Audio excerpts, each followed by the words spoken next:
Our second question dives in a little bit more deeply. What particular DevOps practices can I leverage to expedite or accelerate our software delivery and improve the quality of our software? Now, in the DevOps world, we often talk about this really fast delivery cadence. In fact, I find that one of the most compelling things about DevOps.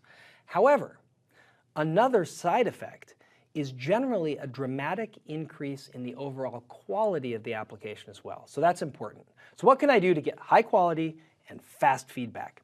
The first thing, and this is table stakes for most development teams today, and that's continuous integration.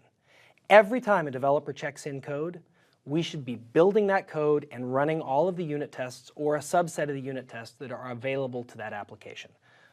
That's it. We want to be doing continuous integration, that build and test thing on every single check-in. But it goes one step further.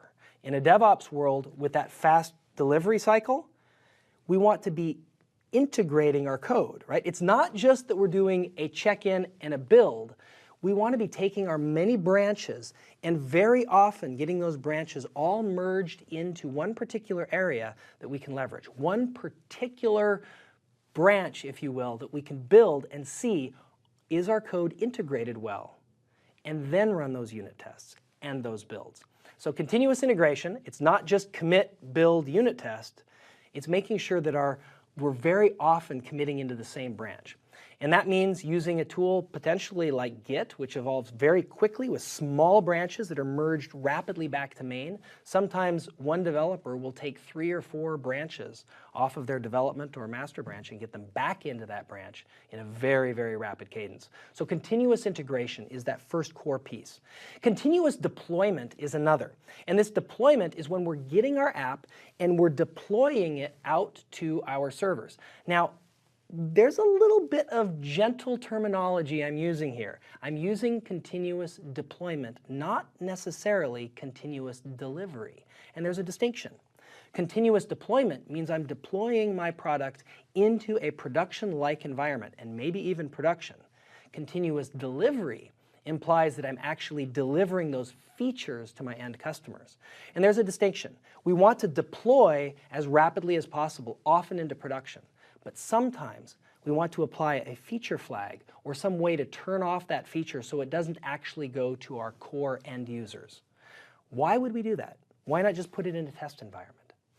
Because even if an application has hidden code that's not ready to be opened up to the customer, it's Dorothy again, clicking her heels saying there's no place like production. There's no place like production. We really want to be in production as fast as we can, and that deployment can get us there. Continuous testing is another piece. We want unit tests to run on every code check-in. We might have a giant suite of unit tests that takes hours to run. Well, then maybe you run that once a day at night. But you also want to then deploy your application into a test environment and run several tests against it. And those could be integration tests, those could be performance tests. And we'll be diving into that in another question. So we won't go too deep into it. But continuous testing is another core piece of a DevOps pipeline. Next is application performance monitoring, or APM. Now, I have a little bit of a problem with that term.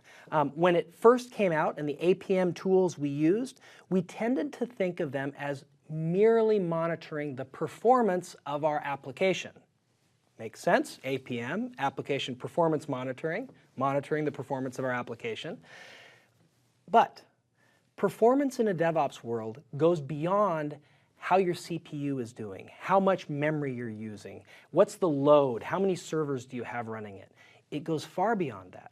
In fact, I would argue that part of our application monitoring needs to be business metrics. Feeding, when somebody clicks on a shopping cart and they order something, that needs to feed through, and we need to know how much money did we make potentially on that transaction, or what was the gross sales. I want to know these things, and we need to be feeding that type of monitoring right back into the application. And the last one is testing in production. This gives everyone chills, right? You're like, really? Are we going to test with our users? Are we going to use our very important user base as our tests? Seems shady. But in reality, there's lots of things that we can do to allow us to get those tests into a production workload. Now, by testing in production, I mean two things. One, we might have a feature flag that says only internal users or beta users or some of our core trusted customers can even see this feature. So we're going to block it from them and allow them to look at that feature. That's one way to do testing in production. But the other that's important for me is tied closely to monitoring, and it's what are we expecting? We have a feature that we're building. What are we expecting that feature to do? And let's watch that feature. Let's gather metrics on that feature to find out, is that feature performing how it should? In other words, we put a search into our shopping cart. Now, we expected sales to go up because people can get an item and search for it and maybe find it. So we expect a bump in our sales. Did we see that bump in our sales? That's also a small component of testing in production. So that's number two. What DevOps practices can you use? That's just a subset. There's a lot of practices you can use, but these are the most important 5 in my mind.